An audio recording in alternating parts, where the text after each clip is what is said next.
आपण पाहताय महाधुरळा।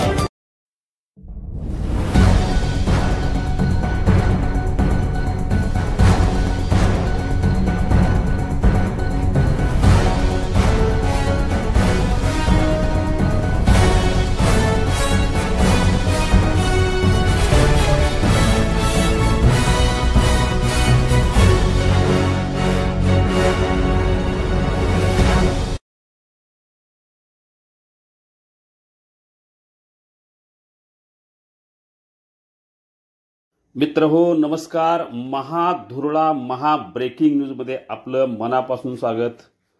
मित्र हो, सध्या अभिनेत्री प्राजक्ता माळी जी महाराष्ट्राची हास्य जत्रा फेम अतिशय प्रसिद्ध आहे। विविध सिनेमा आणि मालिकांमधून या अभिनेत्रीने आपल्या अभिनयाची चुणूक दाखवली आहे। सध्या मात्र ही प्राजक्ता माळी जोरदार चर्चेत आहे। करुणा मुंडे यांनी केलेल्या आरोपानंतर ती अधिक ट्रोल होऊ लागली। मंत्री धनंजय मुंडे यांनी परळी महोत्सवाला तिला बोलवलं, पण पुढे या दोघांविषयी सोशल मीडियावर तुफान पोस्ट व्हायरल होऊ लागले। त्यामुळे ती अधिक चर्चेत आली। तिने फारसं कधी याबाबत खुलासा केला नाही, पण अलीकडे अभिनयापेक्षा तिच्या या एकूण इतर गोष्टीवर चर्चा वाढलेली आहे। ती वादग्रस्त चर्चा होत असल्यामुळे ती अधिक चमकू लागली आहे, ती अभिनयापेक्षा वादग्रस्त वक्तव्यामुळे।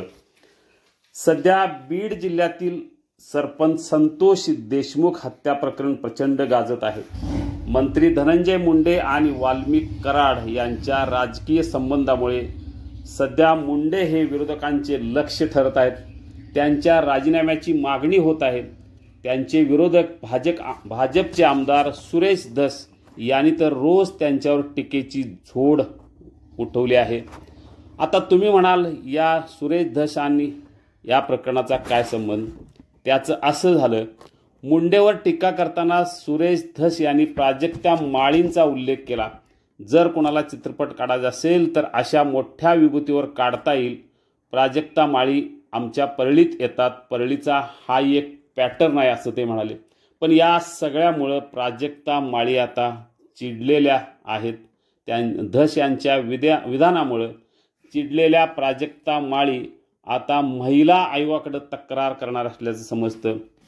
तर अनेक सिनेमा आणि मालिकेत प्राजक्ता माळी यांनी अभिनय केला, पण गेल्या 6 महिन्यात त्यांची जी काय चर्चा सुरू आहे ती मात्र अभिनयापेक्षा वेगळ्या गोष्टीवर सुरू आहे।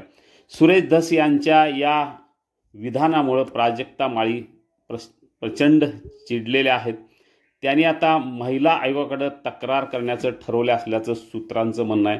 त्यामुळे आता या तक्रारीनंतर धस यांच्यावर कारवाई होणार का? कारण धस हे भाजपचे आमदार आहेत, सत्ताधारी आहेत। मुंडे हे देखील सत्ताधारी आहेत। या सगळ्या राजकीय घोळात धस यांनी केलेल्या आरोपावर काय कारवाई होणार याकडे मात्र संपूर्ण महाराष्ट्राचं लक्ष निश्चितपणे लागलेलं आहे।